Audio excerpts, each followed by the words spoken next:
नमस्कार दोस्तों, आज मैं आपको सुनाऊंगा इसका कर्जा कौन देगा। ये कहानी आपका दिल छू लेगी।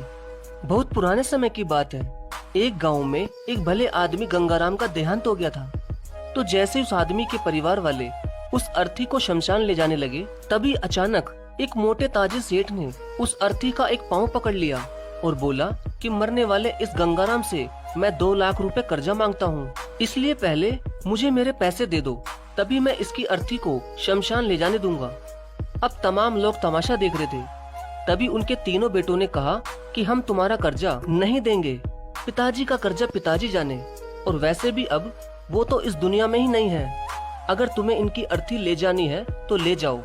ये सुनकर पूरा गांव गंगाराम के तीनों बेटों पर थू थू कर रहा था। अब गंगाराम के तीनों बेटे उस कर्जे को देने से पीछे हट गए। तभी गंगाराम के भाइयों ने भी कह दिया कि जब बेटे कर्जा नहीं दे सकते तो हम क्यों किसी का कर्जा भरें। अब गंगाराम की अर्थी को वहाँ रुके हुए बहुत देर हो गई थी। तभी ये बात गंगाराम की इकलौती बेटी तक पहुँच गई, तो वो भागी भागी अपने पिताजी की अर्थी तक पहुँची।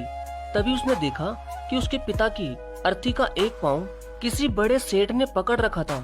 ये देखते ही उसने आंखों में आंसू लिए, अपना सारा जेवर और जितने भी पैसे उसके पास थे वो उसे दे दिए, और फिर उस सेठ के आगे हाथ जोड़ते हुए ये कहा कि सेठ, अगर ये सब जेवर बेचकर भी आपका कर्जा पूरा ना हो पाए तो मैं खुद आपका सारा कर्जा चुकाऊंगी, मगर इस समय मेरे पिताजी की अंतिम यात्रा को मत रोको।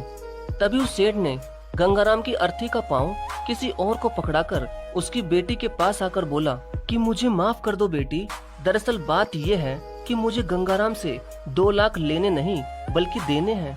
गंगाराम ने 3 साल पहले मेरी कुछ मजबूरी पड़ने पर अपनी एक जमीन बेचकर मुझे ये 2 लाख रुपए दिए थे, और वो तो इतना भला आदमी था कि मुझसे 1 रुपया भी ब्याज नहीं लिया। और आज जब मैं गंगाराम के रुपए लौटाने आया हूँ तो मुझे खबर मिली कि उनका तो देहांत हो गया। इसलिए मैं बड़ी ही सोच में पड़ गया था कि अब ये रुपए मैं किसको दूं। इसलिए मैंने ये खेल खेला ताकि गंगाराम जी के ये 2 लाख रुपए घर के एक ऐसे सदस्य के पास जाएं जो वाकई में उनको प्यार और उनकी इज्जत करता हो। और बेटी, आज तुमने ये साबित कर दिया कि अपने माँ बाप को एक बेटे से बहुत ज्यादा एक बेटी ही प्यार करती है। इसलिए ये 2 लाख रुपए मैं तुम्हें सौंपता हूँ। काश तुम जैसी बेटी हर घर में हो जो अपने पिता की इतनी इज्जत करती है। ये सब देखकर गंगाराम के बेटे और भाई का सिर शर्म से नीचे झुक गया।